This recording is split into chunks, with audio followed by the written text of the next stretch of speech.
Баршаңызға ассалям алейкум. Бүгін сіздерге шоколадты тортын дайындайтын боламын. Видеоны қарамас бұрын менің инстаграм парақшама тіркелуді ұмытпаңыздар.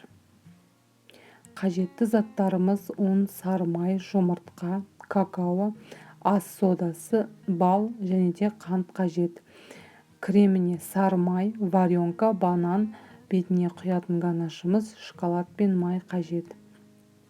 Ең алдымен қызып тұрған кастрөлімізге сары майымызды салып, майымыз біраз ергеннен кейін қантымызды салып, жақсылап араластырып аламыз. Қантымыз ергеннен кейін балымызды салып, балымыз да толықтай ергенше жақсылап араластырып алуымыз қажет. Балымыз ергеннен кейін какаомызды салып, какаомызды жақсылап араластырып аламыз. Ең соңында ас содасын салып, қамырымыз көпіргенше араластырып тұрамыз.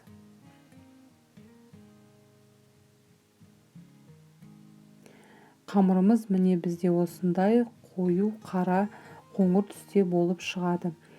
Қамырымыз суығаннан кейін біртіндеп жұмыртқамызды жарып, толықтай араластырып аламыз.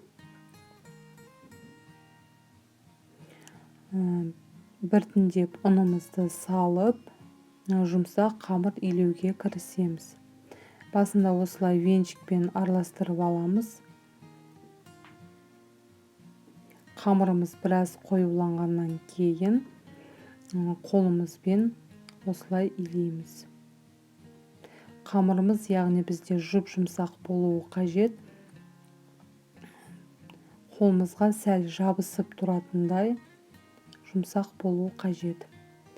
Осылай дөңгелектеп жайып аламыз. Көз мөлшерімен 7 бөлікке бөліп аламыз. Әр бөліктерімізді осылай екі қолмен домалақтап жаюға дайындап қоюымыз қажет.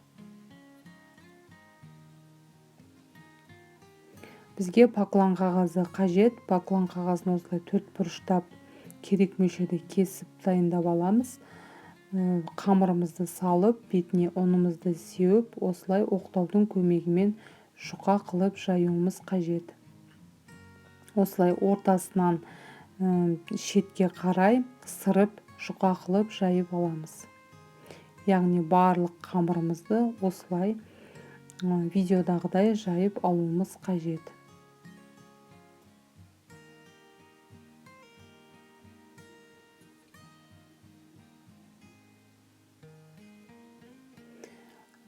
Осындай форманың көмегімен басып, яғни кесіп аламыз. Қамырымыз түзу әрі әдемі болып шығу үшін артық қамырымызды осылай қолымызбен алып тастаймыз. Бұл бізге енді қажет емес. Дайын болған қамырымызды осылай шанышқымен әр жерден пісіп шығамыз. Духовкаға салған кезде көтеріліп кетпеу үшін. Қамырларымыз бізде дайын болды. Енді 180 градуста 2-3 минуттан барлығын пісіріп аламыз. Енді ледяной баняда жаңағы майымызды және шоколадымызды салып, ергенше күтеміз. Шоколадымыз бен майымыз ергеннен кейін бөлме температурасына суығанша қойып қоямыз. Бұл бізге ең соңында торттың бетіне құюымыз керек. Енді кремін жасауға кірісеміз. Креміне варенкамызды салып, майымызды салып, миксермен жақсылап миксерлеп аламыз.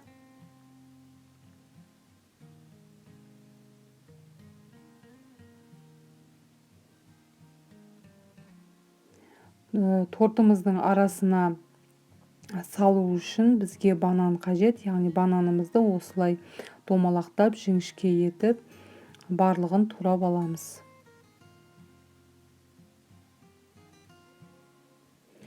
Енді тортымызды жасауға кірісеміз. Корждарымызды осылай салып, кремін 3 қасықтай салып, осылай бетіне жағып шығамыз. Кремін жағып болғаннан кейін кесілген банандарымызды арасына осылай дөңгелектеп қойып шығамыз.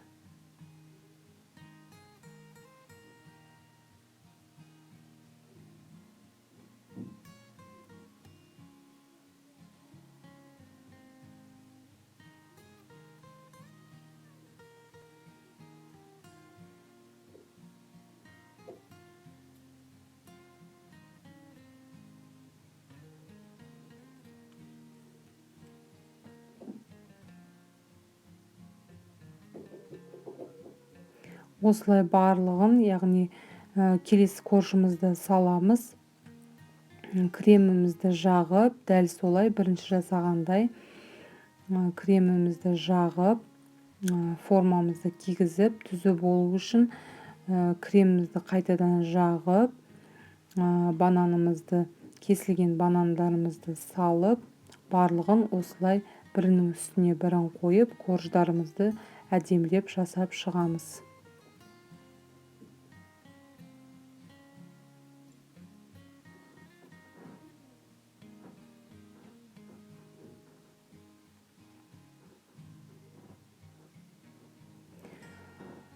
Формамызды алдық, енді ганашымызды бетіне құямыз, яғни шоколадымызды құйып, осылай бетіне тегістеп жағып шығамыз.